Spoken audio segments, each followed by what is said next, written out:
Hi, നമസ്കാരം.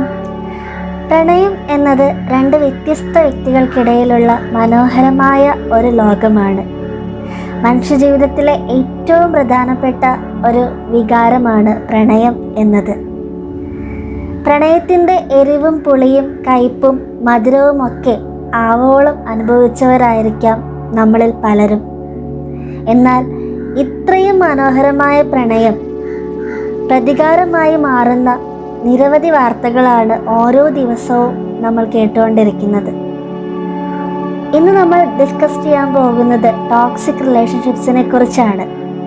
ആദ്യം തന്നെ ചോദിക്കട്ടെ, എന്താണ് ടോക്സിക് എന്നാൽ? വിഷലിപ്തമായത് എന്നൊക്കെ മലയാളത്തിൽ പറയും. അതെ, പരസ്പരം മനസ്സും ശരീരവും ഒക്കെ പങ്കുവെച്ച് നാം വളർത്തുന്ന ബന്ധങ്ങളിലും പ്രണയത്തിലും ദാമ്പത്യത്തിലുമൊക്കെ വിഷം പടരുകയാണ്.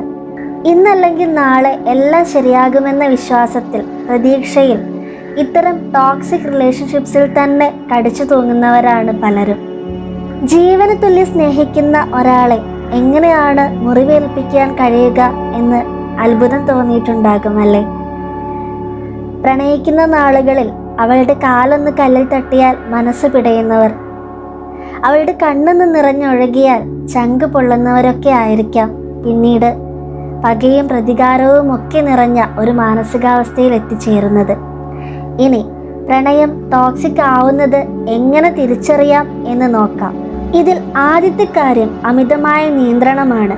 സ്നേഹത്തിൻ്റെയും കരുതലിൻ്റെയും പേര് പറഞ്ഞ് നിങ്ങളെ ഇടം വലം തിരിയാൻ അനുവദിക്കാതിരിക്കുകയോ വ്യക്തിപരമായ കാര്യങ്ങളിൽ പോലും കടുത്ത നിയന്ത്രണങ്ങൾ ഏർപ്പെടുത്തുകയോ ചെയ്യുന്നത് അപകടകരമായ ഒരു ബന്ധത്തിൻ്റെ പ്രധാന ലക്ഷണങ്ങളിലൊന്നാണ്. ഫോർ എക്സാമ്പിൾ, നിന്റെ ഫോൺ ഇത്രയും നേരം ബിസി ആയിരുന്നല്ലോ, നീ ആരോടാണ് ഇത്രയും നേരം സംസാരിച്ചുകൊണ്ടിരുന്നത്? ഈ രാത്രിയിലൊക്കെ നീ എന്തിനാണ് വാട്സപ്പിൽ ഇരിക്കുന്നത്? നിന്നോട് ഈ ഡ്രസ്സ് ഇടരുതെന്ന് ഞാൻ പറഞ്ഞിട്ടുള്ളതല്ലേ? നീ ആരുടെ കൂടെയാണ് ഇത്രയും നേരം കറങ്ങി നടന്നത്? എവിടെയായിരുന്നു നീ? ഇങ്ങനെയുള്ള നിരവധി ക്വസ്റ്റ്യൻസ് നിരന്തരം അവർ ചോദിച്ചുകൊണ്ടിരിക്കും. രണ്ടാമത്തെ കാര്യം കുറ്റപ്പെടുത്തലാണ്. എന്തൊക്കെ ചെയ്താലും അവസാനം കുറ്റപ്പെടുത്തുന്ന മനോഭാവക്കാരായിരിക്കും ഇക്കൂട്ടർ. അവരുമായി നിരന്തരം വഴക്കുകൾ ഉണ്ടാകാൻ സാധ്യതയുണ്ട്. എന്നാൽ അതും നിങ്ങളുടെ കുറ്റമാണെന്ന് വരുത്തി തീർക്കാൻ അവർക്ക് ഒരു പ്രത്യേക കഴിവായിരിക്കും.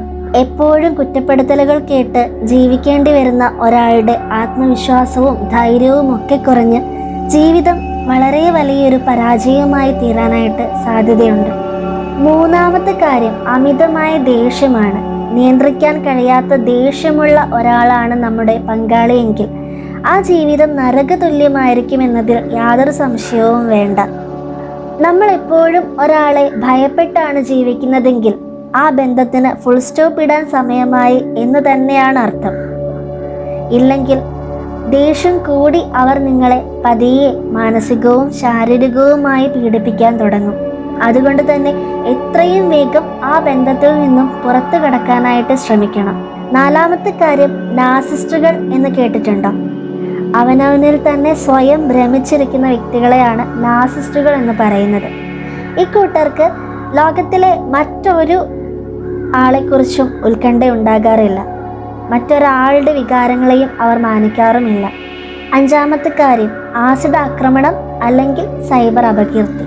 കൃത്യസമയത്ത് ഇത്തരം ടോക്സിക് റിലേഷൻഷിപ്സിൽ നിന്നും പുറത്തു കടക്കാൻ ശ്രമിക്കാതിരിക്കുമ്പോഴാണ് ഒന്നുകിൽ അതൊരു ആസിഡ് ആക്രമണമോ അല്ലെങ്കിൽ സൈബർ അപകീർത്തിയോ ഒക്കെയായിട്ട് മാറുന്നത്.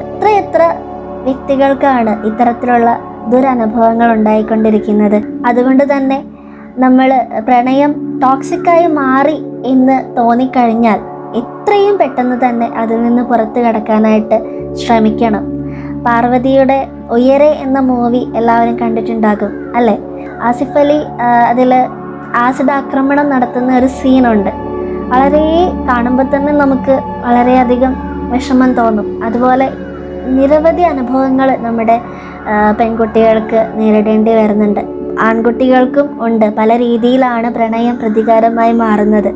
അതുകൊണ്ട് സൂക്ഷിക്കുക. പരമാവധി ലിമിറ്റേഷൻസ് ഉണ്ടായിരിക്കിയ കാര്യങ്ങളിൽ നമ്മുടെ മുൻപിൽ ഒരു ടോക്സിക് റിലേഷൻഷിപ്പ് കണ്ടാൽ, നമ്മുടെ ഫ്രണ്ടായിരിക്കാം, ഒരു പക്ഷേ സഹോദരിയായിരിക്കാം, ആരുമായിക്കൊള്ളട്ടെ, നമ്മൾ അവർക്ക് വേണ്ട നിർദ്ദേശങ്ങൾ കറക്റ്റ് സമയത്ത് കൊടുക്കുകയും വേണം. അവരെ ഹെൽപ്പ് ചെയ്യാനായിട്ട് നമ്മൾ തയ്യാറായിരിക്കുകയും വേണം. കാരണം ചില സമയങ്ങളിൽ നമുക്ക് ചിന്തിക്കാനുള്ള ശേഷി നഷ്ടപ്പെട്ടു പോകും, അല്ലേ?